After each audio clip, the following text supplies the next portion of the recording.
Hey guys, welcome back to the kitchen. I just want to stop and say thank you because this video, the thumbnail that you're looking at right now, is the best video I've ever made apparently, according to you guys, because I get views on it every day and it's 2 years old. So I thought I'd make a sequel. Here we go.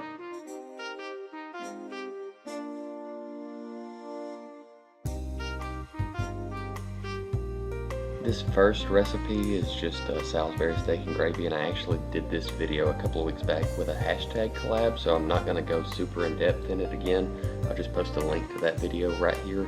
But I will say I just seasoned up some breadcrumbs, which happened to be oatmeal because I was out of bread at the time, and then mixed it in with the hamburger meat, cracked an egg, and then threw some green onions in there and mixed all that up.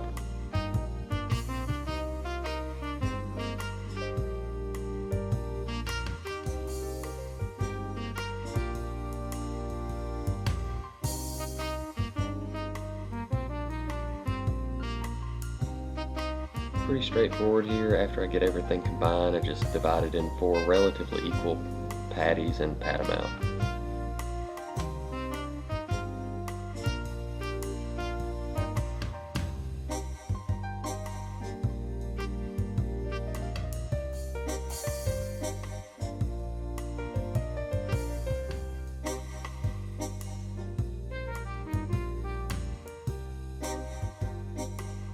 I like to flip my patties a couple of times during cooking just to make sure that I don't have any burn spots on either side so it doesn't get super hot. But, you know, nothing super fancy here again, just cook it till it's done, you know, about 160 degrees internal if you've got a thermometer.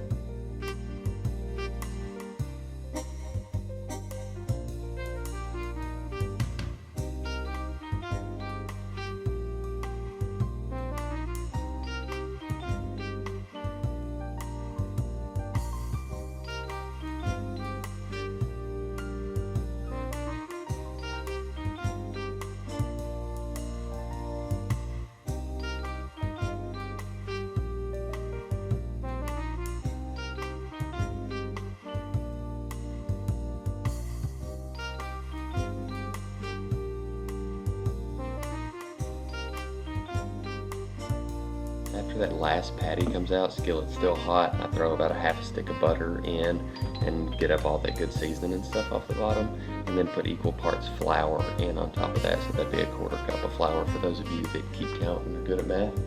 And then when all the flour gets kind of cooked out of that, I just start adding some beef stock here.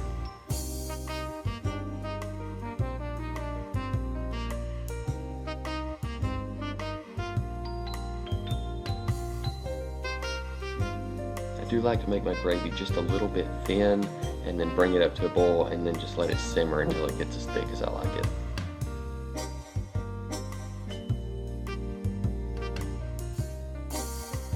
And just like that, you've got a super easy way to dress up some hamburger meat.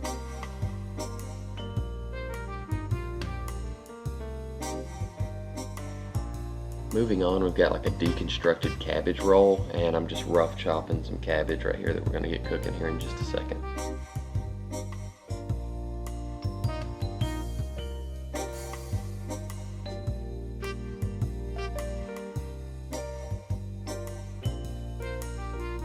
And here I've just got some hamburger meat and some onions that I'm browning up, and then when they get just about cooked, I throw in some minced garlic.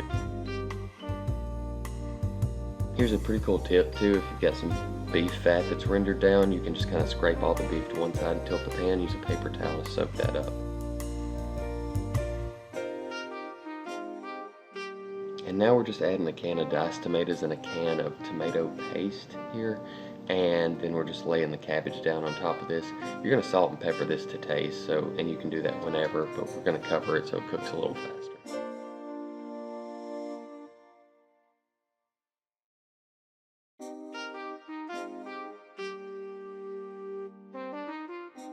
You're going to cook this on a low to medium low heat just till you see the juices kind of simmer a little bit. You don't want anything to burn on the bottom, and then about every 10 or 15 minutes just stir everything in so you're making sure that nothing gets stuck to the bottom.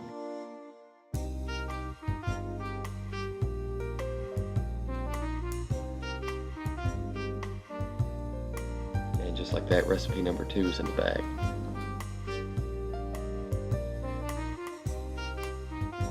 Alright, I'm going to start this recipe by just sweating down some mushrooms and some onions. You can throw some peppers or something else in there if you want to, but it's going to be super special. Keep watching.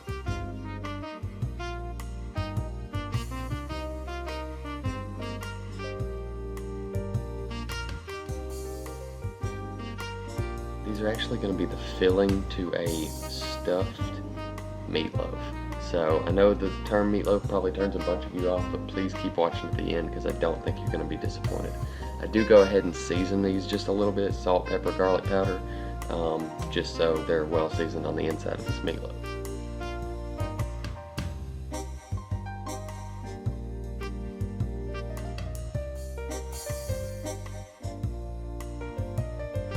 I actually managed to have some bread on hand this time, so making some more breadcrumbs just like the first one, and then adding 1 to 2 teaspoons of salt, pepper, and garlic powder in there with it. I've got a pound of hamburger meat here, a 1/4 cup of barbecue sauce, just any kind of barbecue sauce that you like, and about a tablespoon of Dale sauce, which is kind of like soy sauce, and 1 egg.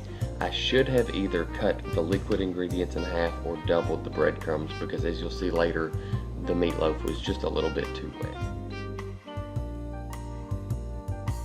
Once I get everything mixed together, I lay down some saran wrap here and then just mash the meat out as flat as I possibly can. Okay, I take my mushrooms, my onions, and I just spread them out pretty evenly all the way across. Don't worry about getting it all the way to the edge, it's not that big of a deal. And then I take probably 6 ounces or so of shredded sharp cheddar cheese and sprinkle over this. And then I grab the saran wrap and I just slowly roll it back to me until it forms a roll, believe it or not.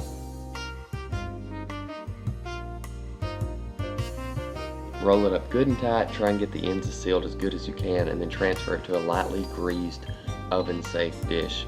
Yes, that is a pizza pan that has been well used.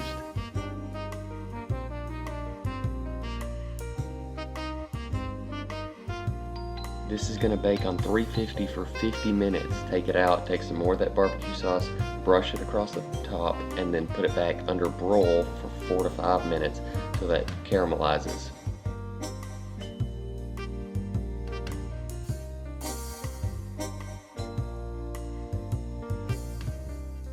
Here's where you can really tell that I just got it just a little bit too wet. This should slice nicely and peel apart just like a loaf of bread almost and still be moist on the inside, but it's just a little bit crumbly.